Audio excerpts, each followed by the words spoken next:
Welcome back to another video. Today we are reacting to Game Theory. The animals in Animal Crossing aren't animals. Animal Crossing New Horizons by the Game Theory. So subscribe, like the video, hit that bell if you want more quality content like this, and so that I can reach 200 subscribers and I can read all of your comments. Because as soon as we hit 200 subscribers, I will make that reading your comments video as fast as I can. So please subscribe, like the video, hit that bell, and check out the description down below. So yeah, in 3, 2, 1, let's react. No man is an island, entire of itself. Each is a piece of the continent, a part of the main. Each man's death diminishes me, for I am involved in mankind. Therefore, said not to know for whom the bell tolls. It tolls for thee. Meow. Bells? Did someone say bells? Here's a bell toll for ya. I forgot to turn the volume down, so it's very high volume. Oh, so the intro is back.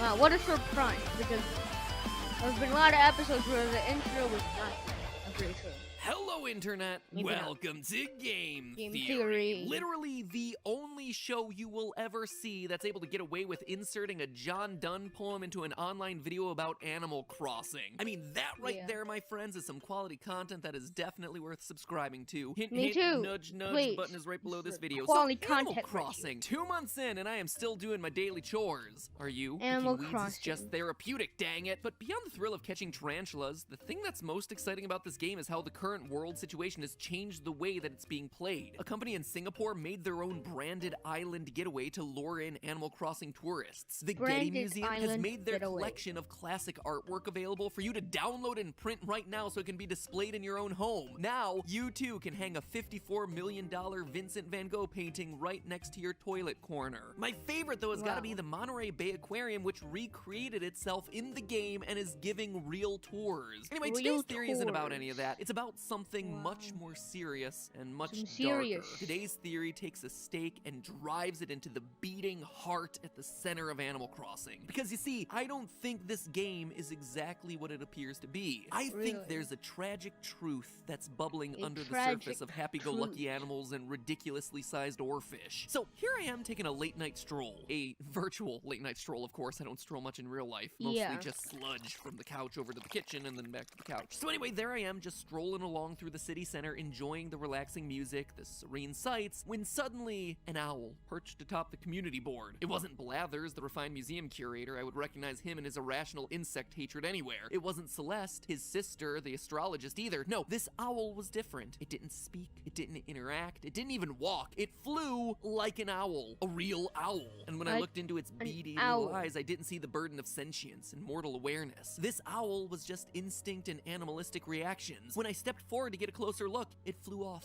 into the night, gone as suddenly as it had arrived. But it got me thinking about all kinds of things. Things that I'd never really stopped and questioned before. Blathers, Celeste, Cousteau, Croak, Twiggy. I mean, they're all animals. That is the name of the game. Yeah, Animal Animal Crossing. But they Crossing. talk. They walk on 2 legs, like my human character in the game. But the owl in the square, the frogs that you catch in the lake, the yellow birds that appeared in previous games, I mean, they're all animals too, but they're different. They behave like They are normal animals. They run actual on instinct. animals. They don't talk. They don't live and work in the village. There are also fish and turtles in the water, butterflies fluttering through the air, bugs crawling through the flowers, and yet here's an owl and here's an owl. There are hamsters that you keep as pets in cages and hamsters that walk around your town and talk like humans. What does it all mean? Well, after doing some digging, I believe that this is our first and most obvious clue that Animal Crossing isn't just a story about living in a cute village, fishing, protesting the local aquariums, and sometimes having to watch out for the murderous Easter bunny that's hiding over in the bushes. No, I believe that our character in Animal Crossing is surrounded by real human beings. Blathers, Tom Nook, Isabelle, all of them. They're all humans.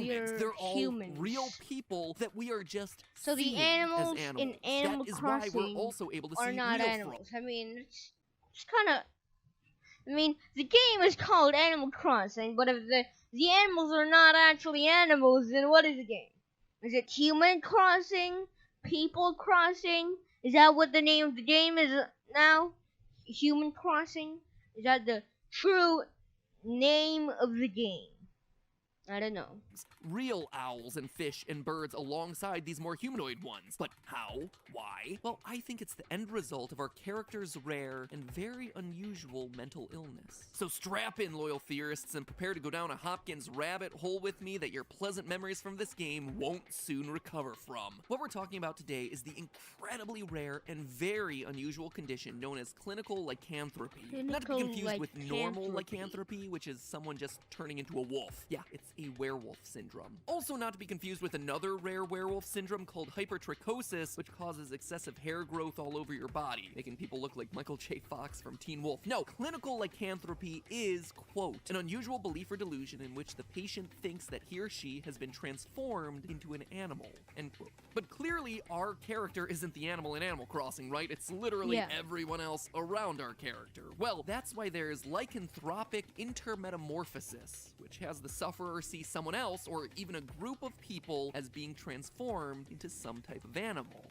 Now you can start seeing why this theory might work. Clinical lycanthropy is so rare that it's tough to find a specific number of how many cases there have been diagnosed. An article on livescience.com reported that since 1850, there have been 56 original case descriptions of people who believe that they were indeed metamorphosing into an animal. Now, I know what you're thinking. Sure, you have villagers like Chief, Fang, Kyle, Wolfgang, all of which are obviously wolves, but there's way more types of animals present in our village. Why would a werewolf-related syndrome apply to them? Well, it's important to note that while lycanthropic intermetamorphosis is named after turning into a werewolf, the actual condition results in patients seeing all sorts of different animals. A 2004 review of medical literature lists over 30 published cases of lycanthropy, with only a few of them having a dog or wolf theme. Other animals that tended to pop up included cats, horses, birds, tigers, frogs, and foxes. And those are just the animals that appear in Animal Crossing. Real-life patients also either saw or felt themselves transforming into non-game creatures like bees, hyenas, snakes. So already you can see how this is not only a real condition someone can have, and how they can see other people as animals, but also how it's entirely possible that they see the huge variety of animal types we see present throughout the Animal Crossing games. In fact, in one specific case from 2009, the patient believed that his father had changed into a boar and was attacking him, his brother had changed to a horse and sometimes kicked him, and his mother changed into a donkey, and he even heard her braying. Now this is a severe case right here. Like, what the frick? His father is a boar that was trying to attack him. His brother is a freaking horse, and his mother is a donkey. That just sounds like insults right there. That just sounds like insults to a person's family. It just sounds like, oh, your father's a boar, your mother's a donkey, your brother's a horse. Like, that just sounds like insults to a person's family. But it's... what? How? So as you can tell, the cases that are reported are pretty wild. In one, a 24-year-old male believed that he was a cat trapped inside of a human body for 13 years, stating that he had known that he was a cat since the secret had been imparted to him by the family cat that he grew up with, who subsequently taught him the secret cat language. In his free time, he lived with cats, he hunted with cats, he frequented cat night spots, which is a direct quote from the research paper I read, and I can't even imagine what that means. He went to dumpsters at night, the milk bar, if Cats the movie taught me anything. He had a crush on the tigress in the local zoo, who he hoped to one day release from her captivity. In another lycanthropy story, you remember the face-eating guy from Florida? No, actually, the other face-eating guy down in Florida. Wow, there's more than one, which tells me there are far too many face-eating incidents happening down in Florida. I mean, anyway, those Florida men are kind of they're kind of crazy. It's always a Florida man.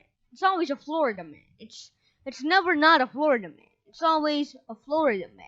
One I'm talking about happened pretty recently in March of 2019 when a man Alright. suffering from clinical lycanthropy delusions was accused of murdering a couple and then chewing on the face of one of his victims. In this case, the man believed that he was half dog, half man. But okay, obviously Half there's dog, not a half whole lot of man. face eating going on in the world of Animal Crossing. And sure, we have some normal animals who are scurrying around the world that force us to ask some very serious questions about the humanoid ones that we see walking around on two legs, but what else can I point to try and support this very wacky theory? Well, let's Very start with how this wacky. disorder might develop in the first place. What causes it? Are certain people more likely to deal with clinical lycanthropy than others? Well, most doctors believe that clinical lycanthropy is linked to schizophrenia or mood disorders like bipolar disorder. In fact, many doctors don't even classify clinical lycanthropy as its own syndrome and prefer to diagnose it as a symptom of other serious psychological conditions. And as with all mood disorders, there's going to be a lot of different variables that can Yeah. possibly trigger them. Family history, age, a sudden stressful event. In one documented case of clinical lycanthropy, doctors believe the man's condition was triggered by taking the drug ecstasy. He reported never having psychiatric problems in the past, and then all of a sudden, his family is just a bunch of barnyard animals. Talk about a don't do drugs lesson there, kiddos. Pretty safe to say our villager ain't going out to any late night raves, but he did recently undergo major life events and a number of stressful situations. Really? Moving out, living alone, being in debt, those are extremely stressful life events. Yeah. And if our character Very is a young stressful. adult, which we can probably assume Age based on their range 18 appearance to and the letters that they're 30. getting from mom and home, they're at a high risk for the onset of mental disorders. A study of 12 known cases of lycanthropy from the McLean Hospital put the average age of onset at 25, with the youngest cases 25. occurring at age 16 and the oldest at 16? age 38. Is Most the were taking place in youngest? the late teens and mid-20s, which is exactly where our Animal Crossing character would be. So we have our character in a vulnerable age, plus extreme stressors, plus the general lack of any kind of support group, because let's face it, you're spending far more time in this game supporting all the other residents than they're doing supporting you, and bam, you've got yourself a recipe for a mental breakdown. Sure, 99.99% of us make it through adulting without wanting to groom our neighbor's mane or pluck our postal worker's feathers, but it is a possibility. Lycanthropy is rare, certainly super, super rare, one of the rarest 13 diagnoses cases out in there, but it since might just be the 1850. thing that rationalizes the details that we're seeing in this game world. So do the other symptoms line up? Well, since the cases are few and far between, there's not one concrete list of how a doctor might diagnose this condition. But outside of, seeing people as animals, there are common symptoms and first-hand accounts that we can use to guide our diagnosis. For Alright. instance, disorganized speech. In instances of clinical lycanthropy with disorganized speech symptoms, the patient often has trouble understanding words, or they're hearing sounds of the animals that they believe that they're dealing with. And wouldn't you know it, we see both of these traits exactly in the way that other characters around us are communicating. Though the animals speak English, or whatever your game's native language is, Yeah. ducks have quacko catchphrases. Mice might say eeks or squeaky. The relevant animal phrases are mixed into whatever we hear them saying. And that's not all. Remember, I said that patients with this condition sometimes have trouble understanding words. And though the captions in the game for the conversations are in English, the words that come out of the animals' mouths, what we actually are hearing, are almost impossible to understand. It's almost like it's a That's different impossible language. to It's understand. disorganized speech. In a number of these cases, patients reportedly perceived changes to their own physical appearance. Some thought that their Physical mouths appearance. and teeth had changed shape, or their chests had gotten broader. Some experienced their bodies shrinking. If you simply walk up to a mirror in Animal Crossing, you can change virtually everything about your character's appearance in a matter of seconds. Hair color, skin color, eyes, clothing. It takes no time at all. And the fact that the other creatures in town only ever change clothes makes it obvious that you're the only person in town who can change your entire phizical appearance with the blink of an eye. Even weirder is the fact that no one comments on your new look. I don't know if that's true, actually. I don't know. So if anyone can beg to It's differ with me on gotta that one, be but I'm assuming the that only if you make comment your eyes a based on different color or outfits. change, I doubt anyone's saying like, hey, weren't your eyes a different color? There's also an interesting cultural examination to be made given the way the resident personalities seem to align with the animals that our villager sees them as. Blathers the owl is wise and knowledgeable, just like we see owls portrayed in popular culture. Red the fox is sly and conniving. The raccoons are resourceful and stingy. Animals in the game often have personalities that line up with traditional human notions of what those animals should be like. not like what those animals really are. This kind of cultural association is thought to be why sufferers of clinical lycanthropy are able to define so specifically which animals they are transforming into, or which animals they imagine their landlord or favorite neighbor might become. It's less about becoming a real animal and more about becoming what us humans perceive those animals are supposed to be like. A lion isn't really noble or regal in real life. We humans just assign those traits to them. That's why the stubborn mother appears as a donkey, or the angry, aggressive father becomes a boar. And it's exactly what happens in Animal Crossing. The normal owls are just that. They're birds, owls flying around. But the human that we're perceiving as an owl just so happens to be the town's wise know-it-all who works in a museum. Our character's psychology is assigning the animals to the people who best match them in the world around us. Lastly, remember that man who developed clinical lycanthropy after taking drugs? Well, he not only believed his family had turned into animals, he also said that his soul sometimes left his body and went to various places with these animals and found what others do in their houses. Does that sound familiar? In the game, we are able to walk into other villagers' homes and watch what they do, whether we interact with them or not. We can lie in their beds, we can look in their wardrobes, we can observe them with no repercussions. Seems like something they'd probably want to comment on if, you know, we were actually there doing any of those things. This same man also stated that there was a, quote, angel protecting him and that he could hear some people talking to him about his daily activities. Every morning on Animal Crossing starts with a declaration of the day's activities from Isabelle, and talking to just about any villager in the game means that they're gonna comment on you and how you're choosing to spend your day. As far as having an angel protecting them, well, what do you call us? The player, the person who is literally controlling that individual's life, ensuring that they're guided the right or sometimes even the wrong way, or, you know, just ignoring everything else in the world and fishing for 200 hours of total playtime. Long story short, we are complicit in this. We are feeding into this character's psychosis. When asked about the role mental illness played in the game Hellblade: Senua's Sacrifice, Ninja Theory's founder said this, quote, "First and foremost, it was about creating a compelling adult fantasy game. But the deeper we've gone into development, the more we've seen that there's also an opportunity to raise awareness of psychosis. For my part, I've learned that people can experience hallucinations and delusional beliefs without it being a problem. The illness comes when those experiences cause suffering. Often the recovery isn't about curing yourself of hallucinations, but finding ways to live with them. That was a revelation to me." End quote. Video games have long been at the forefront of pushing the traditional limits of storytelling and exploring new adventures and challenges of all kinds. Representations of mental disorders, especially rare ones, are another way to do exactly that. Do I believe that that was the intention of Animal Crossing? No, certainly not. I do think it's weird that you can catch and sell frogs in the wild to larger humanoid frogs, and I think the quote of, "I caught a frog," or "It's a new neighbor and I have some apologizing to do," is yet another piece of evidence for the theory showing how our character struggles with the differences between what is and isn't an animal, but whatever. I do think it's all just for fun. That said, in their most simplistic form, video games are a means of escape. They allow us to put aside our daily worries for an hour, or 2, or 5, or 200 hours of fishing, and throw ourselves into a world where we can just release tension, have some fun, and worry about things that don't really matter. It's catharsis in action, and it's part of the reason why I love the medium of video games. But they're also incredible learning tools for seeing the world through a new pair of eyes. Playing a game where the main character is nothing like us helps us learn about experiences different than our own. Interactive storytelling can and should be used as a way to better appreciate and understand the world around us. It's a way to inject just a little more empathy into all of our lives. And couldn't we all use a little bit more of that these days? It's like very wholesome part of the video. Actually, this is the end of the video. Wow. End of the video, guys.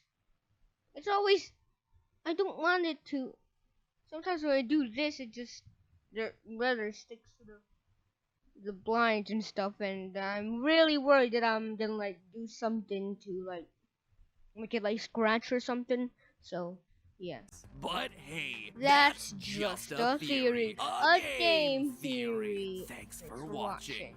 So yeah, that's the end of the video. Thanks for watching, guys. Subscribe to that bell if you want more quality content like this, and so that, you know, I can get 200 subscribers, please, so that I can read all of your comments in the comment section down below. So yeah, thanks for watching, and of course, peace out, peace. Peace.